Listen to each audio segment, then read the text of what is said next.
I'm going to talk about high-grade spondylolisthesis.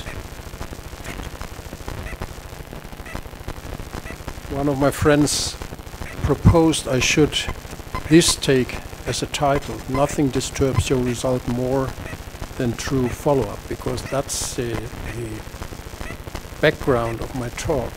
I'm going to talk about children, adolescents and young adults on high grade, but only little about spondylolisthesis, spondyloptosis, sorry. This was Bridwell has written, there's no right way to treat high-grade slips, and what I'm going to tell you, it does not mean that I believe that this is the only way to do this. What I'm going to tell you is based on learning, on doing things and then looking at them and then finding out whether it was worthwhile to do it or not. And if you look at the literature of high grades, you find all kinds of treatment proposals.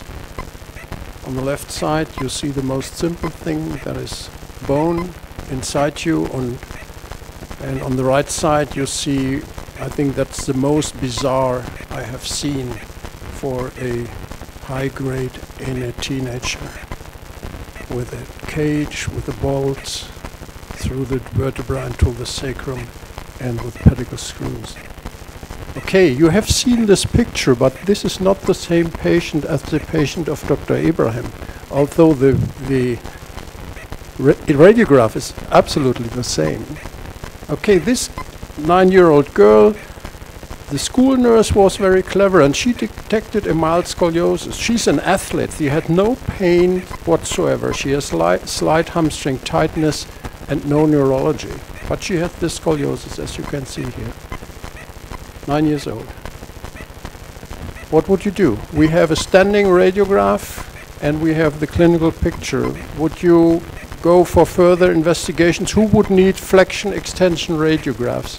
Could you raise hands? Okay, what do you think you would learn, or why would you take them? What is the rationale for, in this case, for a flexion extension radiograph? Would it? I think we do many things, also myself, because we are interested to see what happens. But I think if we look at rationale for treatment or treatment decision, I think it doesn't help so much. MRI? Who would do an MRI? We get very nice pictures, we see the typical changes, but again, for myself, it would not influence what I'm doing. Okay, let's go further.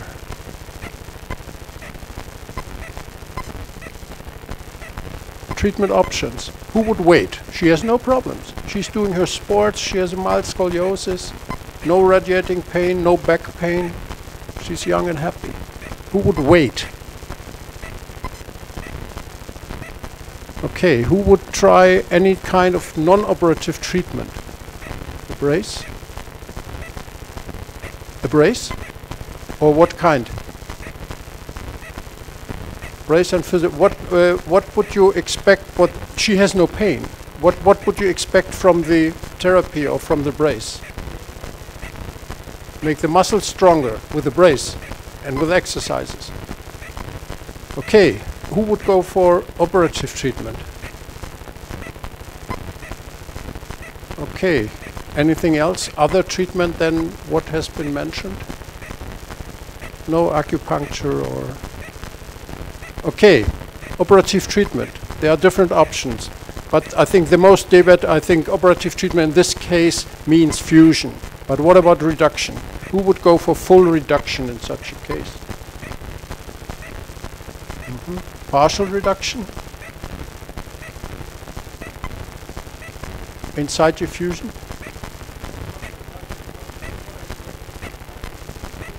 Yes. Yes, you get it usually without doing very much in this case. I understand what you mean. Yes. Who would use instrumentation? Okay. Why do we operate? This is what Bradford has written. Prevent progression, relieve pain, improve function, and reverse the neurological deficit if there is any. And my claim, in the vast majority of cases, you can reach this goal by fusion in situ. And I will tell you why I believe that. It's usually said at the fifth goal we have to have is we have to realign the spine. We have to restore the alignment and that's of course very, very important. And if we talk about alignment, we have to talk about global alignment and about local alignment. Globally, this girl, that's another patient of course, is not very well aligned. Local alignment, we have seen, is also not good. And the claim is that we have to reduce to restore the global alignment. And we believed in that very, very strongly. And this was more than 20 years ago. We did this operation, we reduced, and we had happy patients. And we were criticized by people we thought who are conservative and said, what you are doing is unnecessary and you shouldn't do that. But we were of course convinced that what we are doing is right and we have to do that because of the alignment and so on and so on. All the same arguments. And then of course we were very proud. We had a series of patients and we wanted to show the world that what we have done is right. And this is, so far as I know, the first work where people tried really to compare reduction with in situ fusion. This was our first paper in 1993.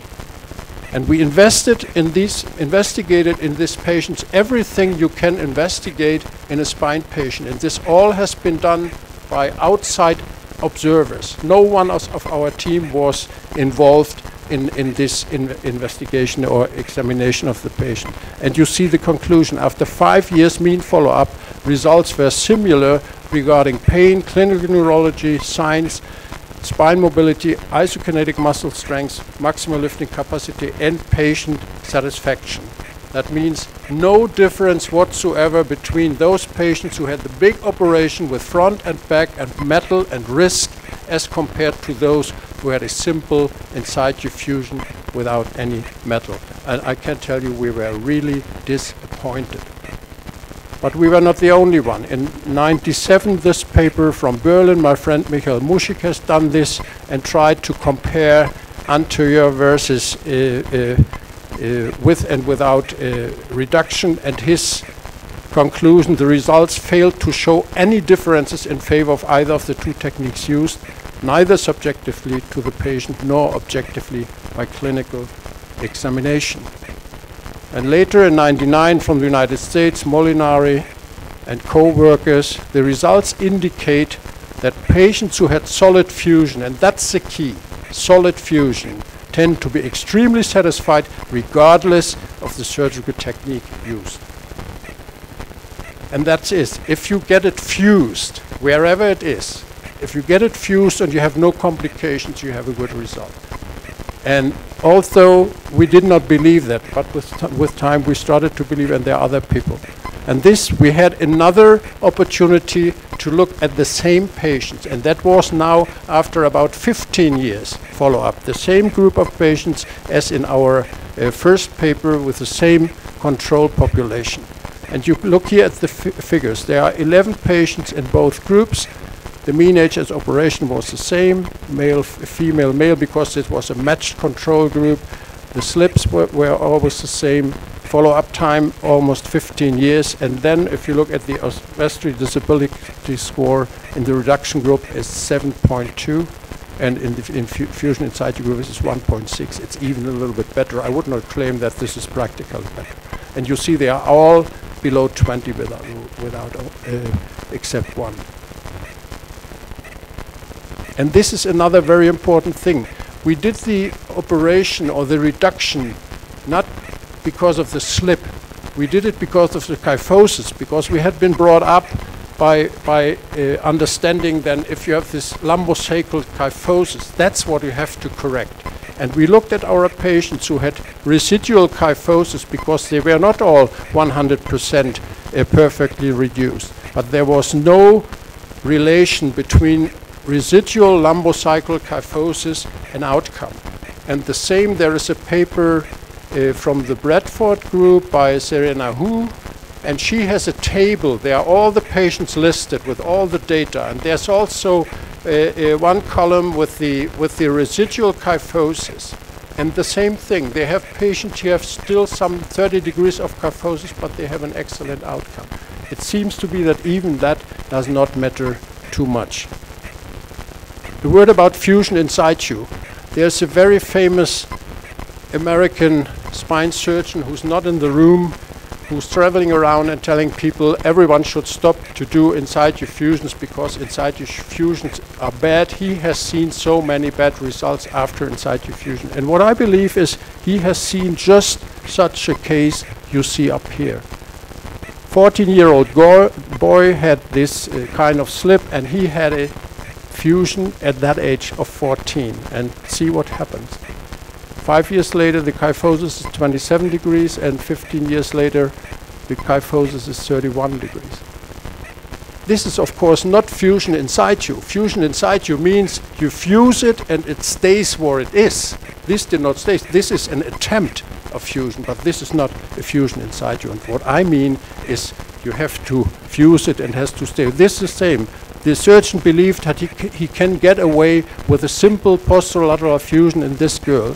We saw her 2 years later, then she had a spondyloptosis and she had a peroneal weakness on both sides. This is not fusion in situ.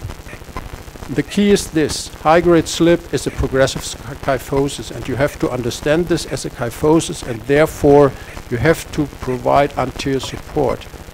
In one way or the other, you can do this from behind, you can do this from the front, but you need something in front because the sacrum is rounded and there's no support. Or you have to do a very, very long fusion, but that's maybe not the best way of doing it. That's what we are doing. We do combined fusions with bone anterior and posterolateral. From behind the Wiltse approach, we don't touch the midline. Although we have a very long incision, I call this minimally invasive surgery because we don't touch the midline, we go only through the muscles. Whether you use instrumentation or not, that's up to you. I think it's not necessary. It makes the operation bigger and more expensive and more dangerous. But of course one can use it. And here you see this girl, 1 year after the operation, just the operation I told you. She's back to sports, you see it with her muscles. And this is how the x-rays looked 6 months after anterior and posterolateral fusion. After 3 months, the scoliosis was already much improved. I did not take long films anymore afterwards because she was straight. And that is after 2 years, you see posterolateral fusion, anterior fusion. And this is she after 4 years. I think this is not bad. This was the ideal case. If I see such a patient, I have to admit I'm happy.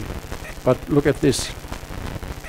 This girl was at our outpatient clinics half a year or 5 months before this picture was taken. 5 months before, she was still straight. She had a high-grade slip, but she was straight. After 5 months, she looked like this. She had pain, she was almost unable to walk, and as you can see, she's terribly also out of balance, and there's 44 degrees of kyphosis. And we did the same operation, anterior and posterolateral. And now look at the sagittal profile. If you look at the pictures preoperatively, and 6 weeks after the operation, she's almost back to balance. But she has still the scoliosis at 6 weeks. And of course I was worried about that, and therefore I put her in a scoliosis brace. And after 15 months she was overcorrected. That means possibly the scoliosis would have disappeared also without any treatment, but I wouldn't dare to do that. And you see at the far right side after 26 months, and you see her clinical development, 6 weeks, 3 months, and 26 months. She's free of pain, she bends, and she is straight. Sagittal balance, that's what we touched on earlier, that this claim that you have to reduce to regain sagittal balance. This is a very interesting picture. If we look at the photograph, she's balanced.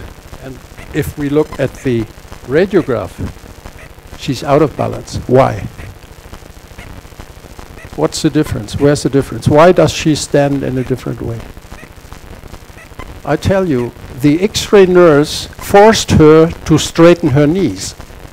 She's compensated here because she bends her knees. But in the X-ray department, she was told stand straight with straight knees, and therefore she has to bend forward. And you see her 3 months after this fusion. Anterior and posterolateral, no reduction. And therefore what we can state based on our figures and also on figures from other people, that reduction is not superior to fusion in situ, at least in this kind of cases. And that's what I said before already. There's no correlation between lumbosacral kyphosis and outcome. And I think this is our problem. I think everyone who's interested in sagittal profile and in spine in general should read this article by Stanyara, 86 in spine. It's not a huge material, it's something about 100 X-rays of normal people measuring of lumbar lordosis. But there's very much sense in this article. And this picture is borrowed from this article. And that's the story of Prokastos. Prokastos was a Greek gangster. He had a guest house at a road crossing. And he had the strange idea that everyone should be of the same height. And therefore, when the guests came into his hotel, they were put on his bed. And those who were shorter as his bed, they were stretched. And those who were longer, they had their legs cut off. And of course, he took their money. And this is how the artist looks us as orthopedic surgeons. We have the Prokastos complex. We have the strange idea that everyone has to look alike or the same. And in the best case, we also get some money for it. Okay, this is interesting. One of our work, when we sent it to spine, it was published in spine, but there was this comment by a very famous American surgeon. Are we so stubborn and arrogant that we cannot accept the possibility that what we feel has to be better on anatomic improvement is in fact not better when viewed from the patient's eyes? And I think that's what it's all about. We had this already in the morning session. We should look at it from the patient's eyes. We should look at it from the hopes of the patient, from the problems of the patient. We should solve the problem of the patient. That is important. Indication unlimited? No, there are cases you cannot treat in this way, at least in my feeling. This is a very, very high kyphosis with a very high slip. And what I do preoperatively is this. The patient is on the X-ray table. Of course, if they're painful, you need a person taking the legs and letting them down. You cannot let them fall down. Some are too painful. But this shows you two things. It shows you how mobile L5 is, and it shows you, if you do the anterior procedure, whether you can really get into the presacral disc space, which is sometimes quite tricky. The pillow, in fact, should be a little more distal. It should not be here where the lordosis is. It should be under the pelvis, because you want to rotate the pelvis anteriorly. And here you see, that's not the girl on the picture, but this is the same patient. You see the standing film on the left side, and you see the supine hyperextension. You see how mobile they are. But what happened here is that it does not reduce over the sacrum. That means even in this position, there's no contact between the lower end plate of L5 and the upper end plate of the sacrum. And in this case, of course, ordinary anterior fusion is not possible. In this case, you have to do something else. Maybe reduce it, or maybe the Bowman technique. There are several ways of doing. This is an intraoperative hyperextension picture of the same patient. You see, this is in this case it is not recommended. Spondyloptosis is a different story. You see, it can be reduced and fixed. This is an older case. You have seen the pictures on the left already. This was this girl who had a posterolateral fusion, which did not solve the problem. And in this case, and this has been long, long ago, I did the posterior release. I took the fusion away and put her in a halo traction. And then I tried to fix it, and she was very skinny. I took the most flat instrumentation I had at that time and put anterior bone graft and a screw. And we ended up with a good result, but this was very difficult. The roots were so tight, and she had already, after this, when she came to us, she had already peroneal weakness on both sides. And the roots were so tight, I did not dare to pull it back. In our days, I would do something else, and that is, in this case, it's a very rare case where we removed the L5 vertebra. That is possible. We put L4 on top of the sacrum. It fused, but unfortunately this boy had a osteogenesis imperfecta. You see this from the long, pedicles there. And after that he started bending the sacrum, and that was of course bad. Another case of resection. This girl had been, it was a young lady now, but she had been operated as a teenager. The operation could not stop the progression, and she had now back pain and terrible alignment. Okay, and for everyone who likes to reduce, this is my recommendation. If you want to do it, go first and see someone else doing it. Do not try to learn it by yourself. I would never dare to reduce without seeing the roots all the time. We always did laminectomies, and maybe we even resected the pedicle. You have to see the L5 root. To fix it, you need anterior support. Total reduction has a higher risk of L5 root lesion than partial reduction, and use the instrumentation you are familiar with, and the goal is to achieve solid fusion. This is the conclusion. Fusion is strongly recommended in those cases. Uninstrumented combined in-site fusion is the gold standard, and spondyloptosis requires individual solutions. Thank you very much.